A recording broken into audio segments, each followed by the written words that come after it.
Thank you so much. Voice of common sense. Good to see her after a couple of weeks of not being able to. None other than the wonderful Senator Jacinta Nampijinpa Price. She joins us now. Senator, looking good as always. Loving the new bangs, by the way. 12 out of 10, mate. Now, I could see that when you and your colleagues were going in there to have that net zero discussion, you knew the numbers were, and certainly logic was on your side. I could see there was a pep in your step. How did it feel to be able to put the party onto a course that you believe not just to be the right one when it comes to the politics, but the right one when it comes to the future of the country?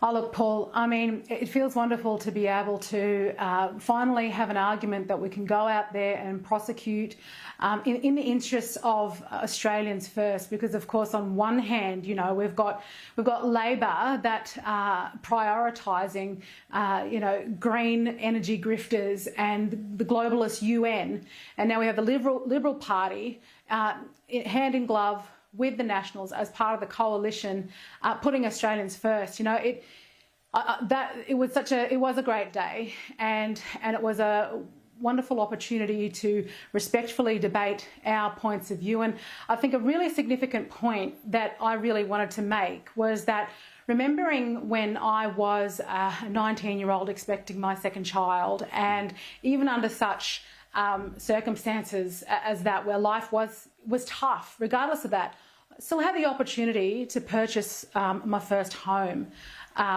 with my husband at the time.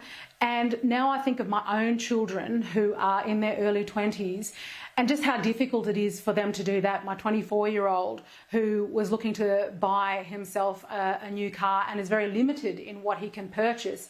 And I think how much more difficult it is going to be for them to purchase their first homes. And that's all because of the way that Labor have been squeezing this country, this headlong race to net zero that they have at any cost, that they have ensured that Australians are out of pocket, are finding it harder to struggle, and as a country, we only contribute to 1% of global emissions, for crying out loud. When you've got the US, China, Russia, and India who have got 60%, are contributing to 60% of global emissions. So why were we breaking our neck as a country to reach net zero at the cost of our children and our grandchildren, and not being able to pay our bills? So you're right, I did have a pep in my step, and so did many of my colleagues, who we feel like we've been knuckling down for months now and pushing this argument, because it is about the best interests of Australians in this country. So I'm just grateful we've got to that position. Today, opinion poll, Resolve Political Monitor, as you know, appears in the 9 mastheads. 58% of people in Australia think immigration is too high.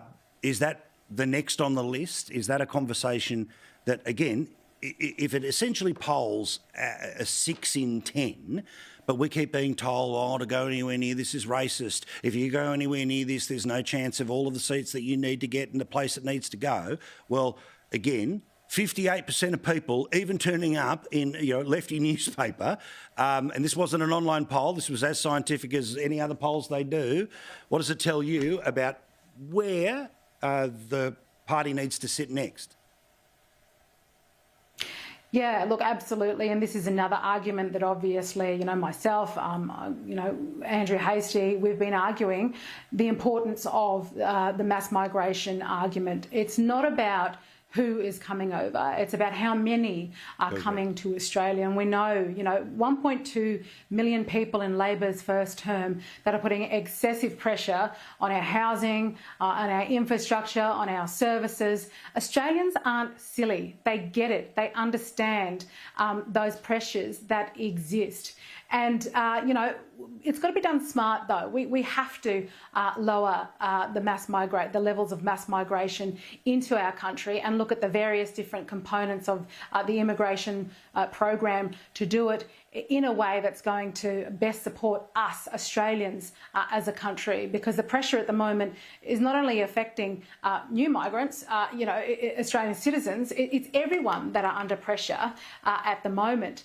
But we have to be smart about it. Like here in the Northern Territory, we need to be encouraging, through the immigration program, encouraging skilled workers to come to the Territory, those that we do need, because we need to grow our population in the Northern Territory. So it's about making sure that we can get more people into places like the Northern Territory, regional parts of the country, and lowering the amount of people that get into, our major built-up cities. But it has to be done smart. It has to be done with a common sense approach.